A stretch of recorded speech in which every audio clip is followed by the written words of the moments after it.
গোপালগঞ্জের মুকসুদপুরে জমি জবরদখলের চেষ্টার ঘটনায় থানায় লিখিত অভিযোগ করেছেন এক ভুক্তভোগী। অভিযোগে বলা হয়েছে, ধোপাকান্দি এলাকার কয়েকজন ব্যক্তি দেশীয় অস্ত্র নিয়ে তার জমি দখলের চেষ্টা চালায়। বাধা দিতে গেলে হামলার শিকার হন জমির মালিক এবং তার পরিবার। আহতরা স্থানীয়ভাবে চিকিৎসা নিয়েছেন। ওয়াসিম মিয়ার প্রতিবেদনে দেখুন বিস্তারিত। গোপালগঞ্জের মুকসুদপুর উপজেলার পোড়া উজানি খানজাপুর গ্রামের মৃত আব্দুর রাজ্জাক শেখের ছেলে আবুল কালাম শেখ দীর্ঘদিন ধরে ধোপাকান্দি মৌজার BRS 50 নম্বর খতিয়ানের 359 দাগের 69% জমি দলিল মূলে ক্রয় করে ভোগ দখল করে আসছিলেন। অভিযোগে জানা যায়, গত 9 নভেম্বর সকালে একই গ্রামের হোসেন শেখ, দুলাল শেখ, ইনান শেখ, লিটন শেখ, হিরণ শেখ, ওসমান শেখ সহ আরও অনেকে দেশীয় অস্ত্র নিয়ে উক্ত জমি জবরদখলের চেষ্টা চালায়। আবুল কালাম শেখ ও তার ছেলে বাধা দিলে প্রতিপক্ষ তাদের উপর হামলা চালায়, এতে তারা আহত হন। অভিযোগে আরও উল্লেখ করা হয়, হামলার সময় আবুল কাশেম শেখের ছেলে পরশ শেখের গলার সোনার চেন ছিনিয়ে নেয় প্রতিপক্ষ। পরে আবুল কালাম শেখ বাদী হয়ে মুকসুদপুর থানায় লিখিত অভিযোগ দায়ের করেন। তবে অভিযুক্তদের পক্ষ থেকে জানানো হয়েছে, তারা উক্ত জমির মালিক এবং নিয়ম অনুযায়ী ভোগ দখল করবেন বলে দাবি করেন। বর্তমানে বিষয়টি তদন্ত করছে মুকসুদপুর থানা পুলিশ। যতক্ষণ পর্যন্ত তারা কোর্টে থেকে এই জমির রেকর্ড সংশোধন করতে না পারবে, ততক্ষণ পর্যন্ত এই জমির মালিক, যারা রেকর্ডের মালিক, বেস রেকর্ডের মালিক, তারাই ভোগ দখল করবে।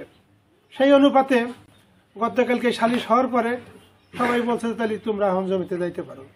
তখন আজকে সকালে ওরা দুই বাপ বেটা এবং 22 নিয়ে জমিতে গেছে। জমিতে যাওয়ার পরেই ওদের প্রথমে বোধহয় একজন আসছে, শুনছি যে কি তার নাম এনান আইসাই প্রথমে, মানে ওই যে বাইসতে যে গেছিল সে ছোট মানুষ, তারে ঠাইসা ধরছে, ঠাইসা ধরে বাইরে চুবাইছে, গলা চিপে ধরে, তারপরে আবার বাড়ি মারছে। তার একটা চেন ছিল গলায়, চেনটাও সে নিয়ে গেছে তারা। তারপরে যখন লোকজন চিল্লাচিল্লি হয়ে শুরু গেল, তখন তাদের পক্ষের আরো আইন, মানে আসামি পক্ষের যার লোকজন ছিল সবাই, হিরণ, দোলাল, তারপরে আকাশ, সাগর, তারপরে এলো কিনা ওসমান, এরাই সবাই লাঠি ঠাঙ্গা, দাও, রামদা নিয়ে, লোহার রড নিয়ে যাই উপস্থিত হইয়া ওদের তো ওখানে মাইরেই ফেলায়। সবাই সৈন্য, আশেপাশের লোকজন আগাই গেছে, তখন তারা ওখান থেকে সরে গেছে। আসসালামু আলাইকুম, আমার নাম মোহাম্মদ পরশ শেখ। আজ সকালে আমি আমার ভাই এবং আমার চাচা জমিতে গিয়েছিলাম। তখন ইনান এসে আমারে, অনেকজন ছাত্র মানুষ আমার সেই মারপিট শুরু করছে, বেধড়ক পিটানো শুরু করছে, আমারে পানি ভেতরে চুবাইছে, আমারে অনেক মারধর করছে। তারপরে আমার গলায় একটা চেন ছিল স্বর্ণের, সেটাও সে নিয়ে গেছে।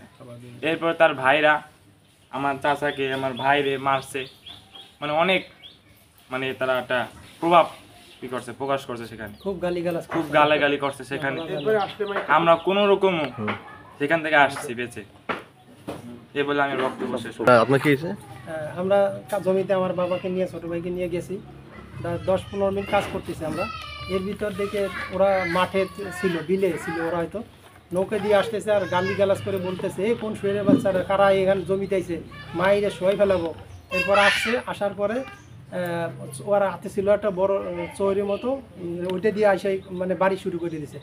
আমার গায়ে মারছে, ওরা তো মারছেই, মারছে, ওটা পড়ে গেছে। তারপরে আমার বাবারে কইতেছে, তুই এখানে আইসি গে শুয়ে বাচ্চা শুয়ে, তোর কত বড় সাহস, তোর দলিল তো নাই, তোর দলিল তো বাদ হয়ে গেছে, বাট্টা দলিল, তোর এখানে মাইরে পুইতে থুবো।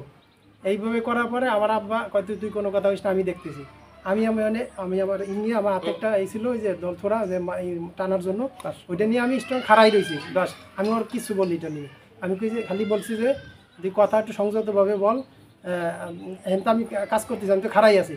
আমার কত মাইরে বিছে হেলাও, তোর আইসিস কেন, কার জমিতে আইসিস, কোন বাপের জমিতে, এইভাবে বললে আমাদের গায়ে চরমভাবে আঘাত করা শুরু করে।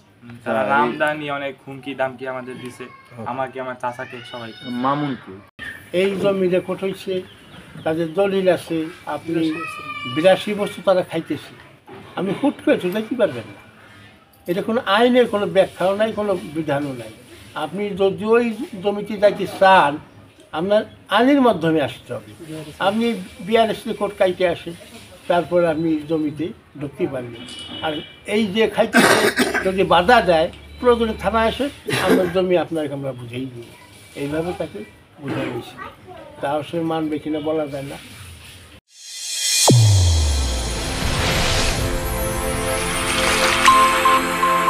চ্যানেল A1 হৃদয়ের স্পন্দন।